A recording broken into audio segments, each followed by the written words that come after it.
Muy buenas noches, hermanos. Vamos a abrir nuestras Biblias en el libro de Mateo, capítulo 1. Vamos a abrir nuestras Biblias en el libro de Mateo, capítulo 1. Y vamos a estudiar el tema de hoy. Es la continuación del libro que estamos estudiando de Tim Keller, que es La Navidad Oculta. Y el día de hoy vamos a ver lo que es la genealogía de Jesús. Y esto es algo bien interesante, porque muchos de nosotros venimos de familias, de diferentes familias.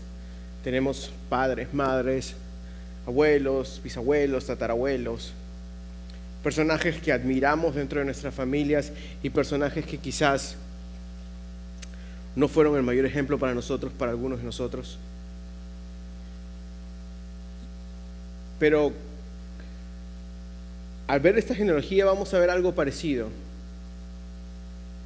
en lo que es la genealogía de Jesús. Personajes que quizás a primera instancia tú ves y dirás, ¿por qué estas personas están aquí en la genealogía de nuestro Salvador?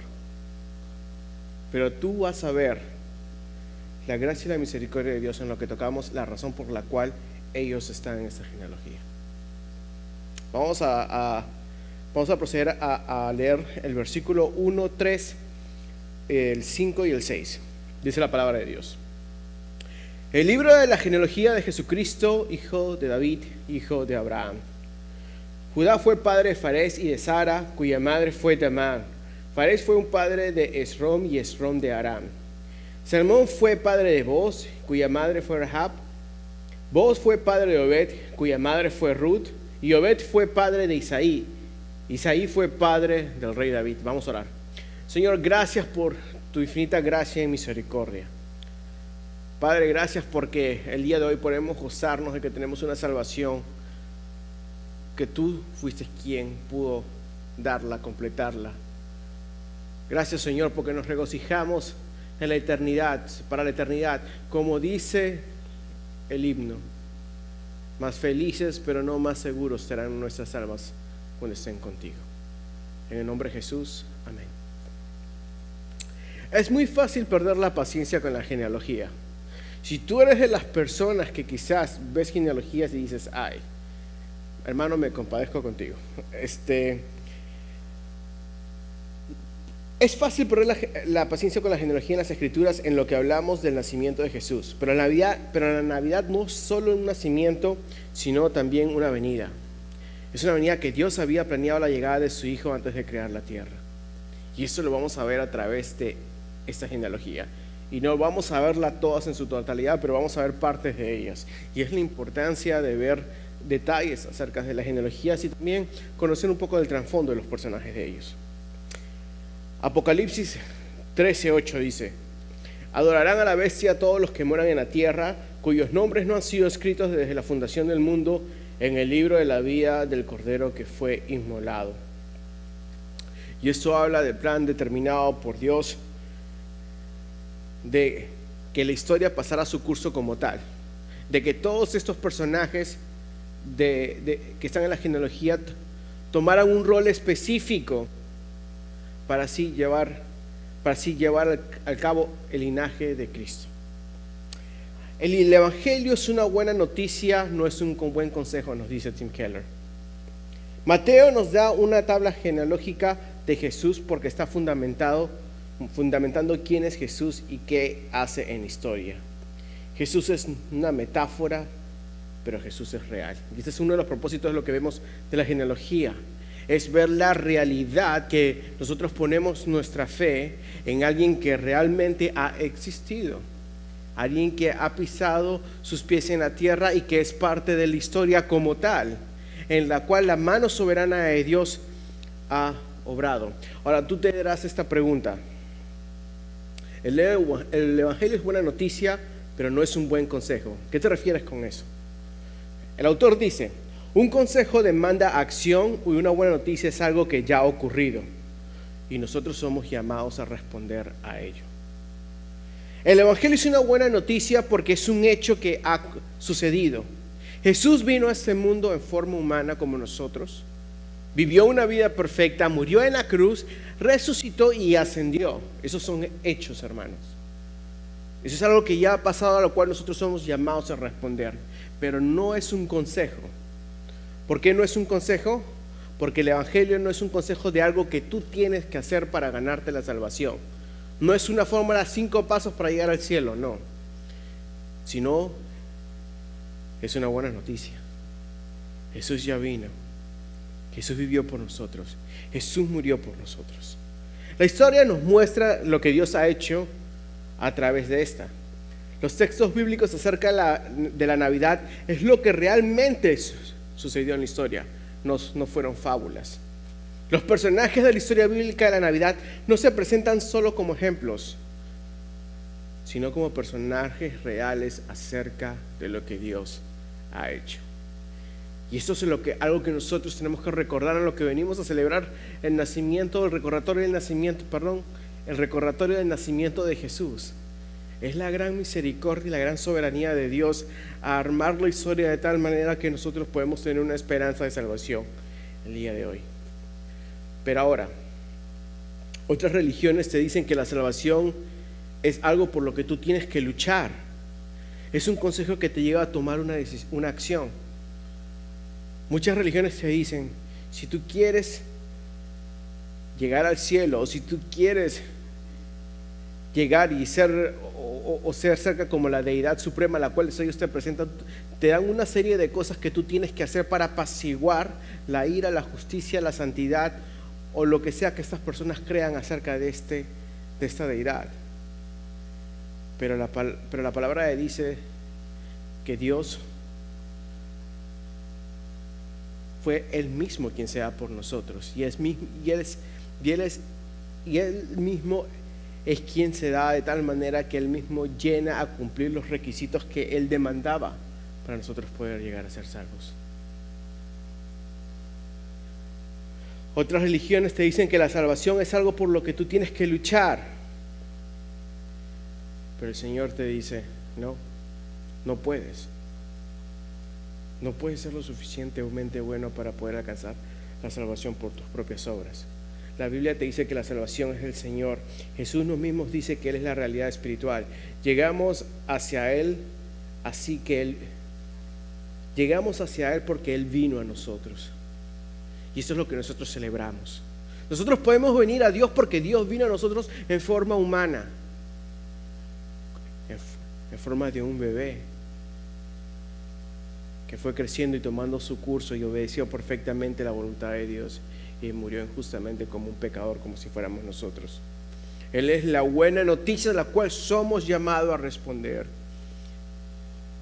La Navidad es el comienzo de lo que Jesús haría para empatizar con nosotros, para darnos salvación. La Navidad es la buena nueva de que Jesús vino al mundo. La genealogía nos informa que la historia del Evangelio es una buena noticia a la cual debemos responder, no un consejo. Es algo que ya pasó.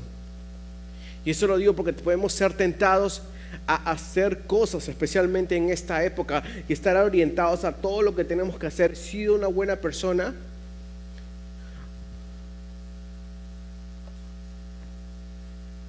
o descanso en mis propias obras. A veces descansamos más en nuestras resoluciones que en lo que ya Dios ha hecho a través de Cristo Jesús.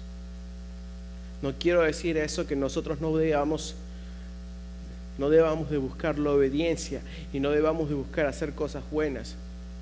Pero nuestra seguridad de salvación, nuestra seguridad de que somos y le pertenecemos a Dios, tiene que estar únicamente en la obra de Cristo. Porque Él solamente logró alcanzar lo que tú no podías. No podemos ser salvos por la gracia y después santificarnos por las obras de la carne, sino ser santificados por la gracia misma que se encuentra en Cristo Jesús. La historia del Evangelio cambia nuestra manera de leer otras historias. Leemos otras historias y vemos el deseo del hombre de experimentar lo sobrenatural, que existe un amor que puede liberarnos y que no deberíamos experimentar la muerte. A veces tú le lees, a veces hay esos cuentos, quizá de los 3 mosqueteros, de la Bella y la Bestia, cuentos ficticios, pero tú ves una realidad innata acerca del hombre ahí, el deseo de querer ser liberado, el deseo de que haya un héroe, porque inconscientemente el hombre reconoce que su pecado tiene una paga y que algo fuera de él mismo lo necesita salvar. Estos cuentos nos muestran parte de una realidad en la cual vive el hombre y algún día será liberado si es que pone su confianza en Cristo.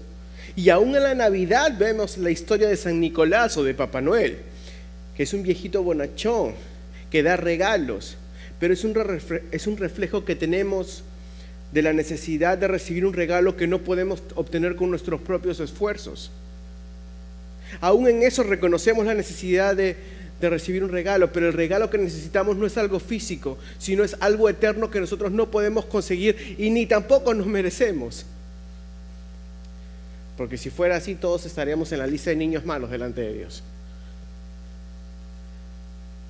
Pero Dios no es Papá Noel. Ahora eso no quiere decir, no estoy diciendo con esto que soy pro o en contra, pero lo que quiero decir es esto: de que mira esa historia con estos ojos. Hay algo en verdad acerca de un regalo. Y quizás en estas fiestas muchos de tus familiares te van a dar un regalo, tú le vas a dar un regalo a un familiar tuyo. Alégrate, gózate, agradece. Pero enfatiza esto: que el regalo que necesitas y el regalo que ya tienes, si estás en Cristo, es un regalo que no va a perecer, que nunca va a pasar de moda, que nunca se va a descontinuar, que no va a ser perecedero, que van a pasar años y 1000 años y siempre va a estar vigente. ¿Por qué? Porque el que te lo da es eterno y el regalo es eterno, que es la vida eterna a través de Cristo Jesús.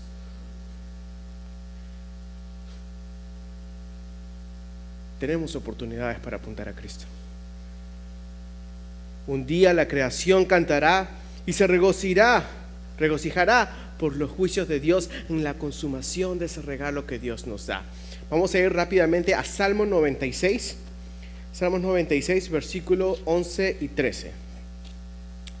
Dice la palabra de Dios. Si lo tienes, dilo amén.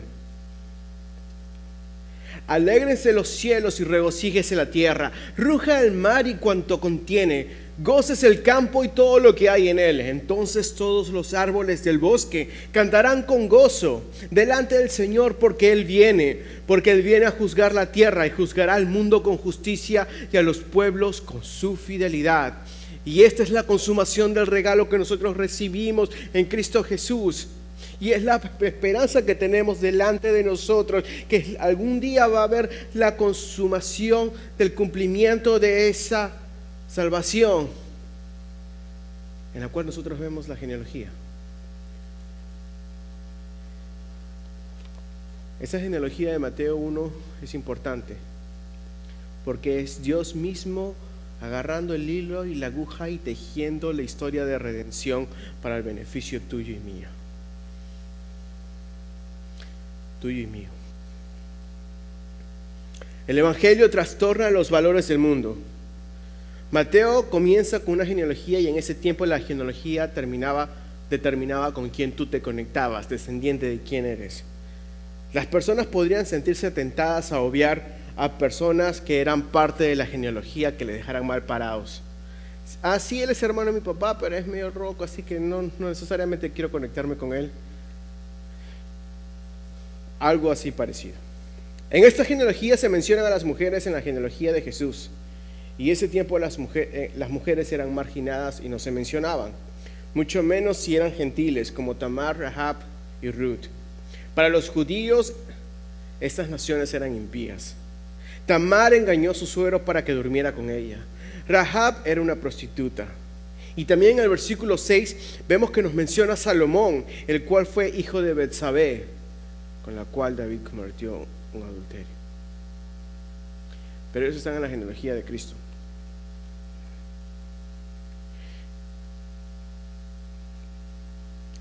Estas mujeres estaban marginadas, pero eso nos muestra que aún las personas que han sido marginadas pueden ser parte de la familia de Jesús. Y eso debe ayudarnos a tener cuidado cuando nos sintamos mejor que alguien, porque creemos que somos moralmente mejor que alguien en vez de descansar en la obra de Cristo. Ten cuidado de decir, al menos no soy como él o como ella, sino decir, Señor, gracias por tu salvación. y puede ser que delante de mí yo tenga un potencial hermano o hermana en Cristo, porque sé que tú eres poderoso para traer a él o a ella a sus pies. Jesús no dejó de ser santo por andar con pecadores, pero algunos de ellos dejaron de ser pecadores por estar con el Santo de Israel. ¿Quién es Jesús? Tim Keller dice: en él las prostitutas y los reyes, los hombres y las mujeres, los judíos y los gentiles, una raza u otra, los mortales y los inmortales, todos son iguales, son pecadores y están perdidos por igual, son aceptados y amados por igual. ¿Por qué? Porque nada de lo que ellos tienen, nada de lo que ellos poseen, ningún estatus social van a poder que ellos puedan hacer obviar el juicio de Dios sobre ellos, pero es la gracia y la misericordia de Dios que a los dos por igual tienen la oportunidad de tener el mensaje de salvación en Cristo Jesús. Porque aún los más grandes y poderosos en la historia necesitaban la misericordia divina. Aquellos quienes perseguían a todos los judíos en el momento que nació Jesús, porque sabían que la profecía había de cumplirse, necesitaba la misericordia de Dios. Aún aquellos quienes han perseguido a la iglesia durante la historia necesitaban la misericordia de Dios, porque también eras para ellos. Y aún en este mundo nosotros podemos ver a hombres corruptos, a hombres que tienen poder y creen que lo tienen todo, pero a menos que la misericordia y la gracia de Dios los alcance, van a morir condenados en sus propios pecados. Quizás menosprecies a algunos que también son diferentes a ti, y quizás hubiéramos nosotros menospreciado a algunos de los personajes que vemos en esta genealogía